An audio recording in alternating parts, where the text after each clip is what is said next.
Doctor ইউনূসকে তার দুটি হাত দুটি পা আছে, চারটি হাত পা আছে, মাথা আছে, অন্যান্য অঙ্গ প্রত্যঙ্গ আমাদের মতোই আছে। পার্থক্য হলো তিনি একজন সফল অর্থনীতিবিদ, বয়স 84। এর আগেই পৃথিবীর অনেক মানুষই বিদায় নেয়। তারপর হচ্ছে উনি অর্থনীতিতে খুবই জানুক।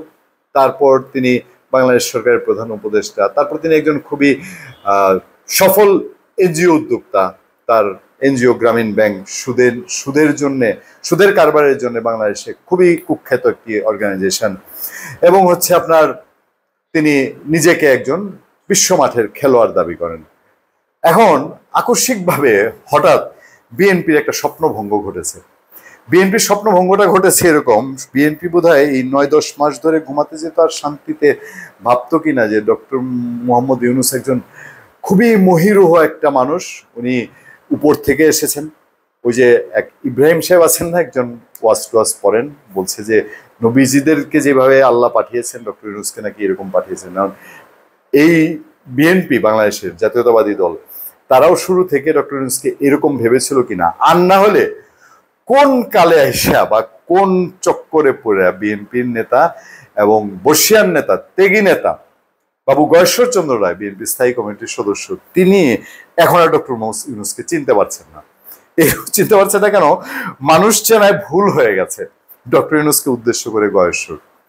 আরে ওই বলে যে আপনার কি আকাশের রং চেনা যায়, নারীর মন চেনা যায় না। এখন ডক্টর ইউনূস তো নারী না, কেন যেন তো বিএনপি এই জায়গাটায় ভুলটা করলো, এইটা একটু ধরা মুশকিল। বিএনপিকে নিয়ে জাপানের প্রধান উপদেষ্টা ডক্টর মোহাম্মদ ইউনূসের কথায় সমালোচনা করে দলটির স্থায়ী কমিটির সদস্য গয়েশ্বর চন্দ্র রায় বলেছেন, মানুষ যারা ভুল হয়েছে, এবার গণতন্ত্রের বিজয় আদায় করতে হবে, জনগণের ভোটের অধিকার নিশ্চিত করতে হবে। কারণ এই যে দাদা যে মানুষ চিনতে ভুল করলেন, মানে এই ভুলের খেসারত কাকে দিতে হবে? দাদাকে নিজেও তো দিতে হয়। আওয়ামী লীগ গভর্নমেন্টের শেষ দিকে নামতে হয়েছে, তারপরে কি হেনস্থাটা করলো তাকে পুলিশ। আমরা তখন পূর্ণিয়ার খুঁজে কন্টেন্ট করেছি ওই দিনেই, তাৎক্ষণিক আধা ঘন্টার মধ্যে। আপনারা একটু পুরোনো কন্টেন্ট দেখে নেবেন আমাদের। তো এখন মূল্যটা কি বিএনপি তৃণমূলকে দিতে হবে না? বিএনপি কি পলিসিতে ভুল করেছে? মির্জা আব্বাস কি বলছে দেখেন। তিনি এই যে দাদা গয়েশ্বর চন্দ্র রায় বাবু, তিনি ডক্টর ইউনূসের জাপানের বক্তব্যে যে সমালোচনা করছেন, তার এই ধারাবাহিকতায় মির্জা আব্বাস বলছেন, তিনি বলেন, মানে ডক্টর ইউনূসের কথা খুব দুঃখের সঙ্গে বলছি, দেখলাম ডক্টর ইউনূস সাহেব জাপানে বসে বিএনপির বদনাম করছেন। হ্যাঁ, একটু লজ্জাও লাগলো না দেশের সম্পর্কে বিদেশে বসে বদনাম করতে? তিনি বলেন একটি দল নির্বাচন চায়, আর আমরা বলতে চাই একটি লোক নির্বাচন চায় না। পাল্টা জবাব আর কি মুখের উপর। অলরেডি আপনারা শুনেছেন, সে হলো ডক্টর ইউনূস, উনি নির্বাচন চায় না। মির্জা আব্বাস বলেন বিএনপি বরাবরই নির্বাচন চেয়েছে ডিসেম্বরের মধ্যে। এরকম অনেকগুলো কথাই বলেছেন। মির্জা আব্বাস বলছেন এই নির্বাচন কখনো বাংলাদেশে হবে না, মানে আমরা বলি নাই, তারই এই প্রস্তাব যে ডিসেম্বরে নির্বাচন হবে। হ্যাঁ, জুন মাসে যদি নির্বাচনের কথা বলেন, এই নির্বাচন কখনো বাংলাদেশে হবে না। আমি যেদিন কথা বলছি 31 মে 2025, সেই দিনও বিএনপির লোকজন খুব স্ট্রংলি বলছেন যে নির্বাচন যে কোনো মূল্যে হোক ডিসেম্বরে হতে হবে।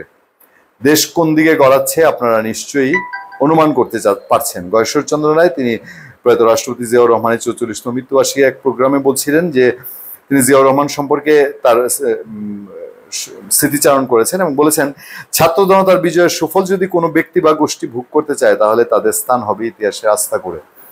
তো এখন গল্প তো অনেক দূর গড়িয়ে গেছে। 10 মাসে পিএ সাহেবরা 150 কোটি, আরো বিভিন্ন জন, এটা 300 কোটি টাকা পর্যন্ত উঠেছে। এনসিপির একজন নেতা বহিষ্কার হয়েছেন বোধহয় এর মধ্যে, তিনি এনটিআরসি থেকে প্রায় এরকম শত কোটি টাকা কামিয়ে নিয়েছেন। তো জল তো বহু দূরে ছড়িয়ে গেছে। এখন বাংলাদেশে যদি তলা ফুটুই হয়ে যায়, তারপরে যদি হিসাব পাওয়া যায়, হিসাব হাতে নিয়ে বসে থেকে কি করব? আওয়ামী লীগের সময় তো হিসাব পেলাম, এত 1000 কোটি টাকা চলে গেছে। এই গভর্নমেন্ট এসে বললো এই চলে আসতেছে টাকা, এখন বলে কয়েক বছর সময় লাগবে। লাভ আছে কিছু? ধন্যবাদ সবাইকে, ভালো থাকবেন, সুস্থ থাকবেন, সত্য করোনা এবং সহনশীলতার সাথে। আপনাদের সাথে আমি আতিক রহমান, পূর্ণিয়া।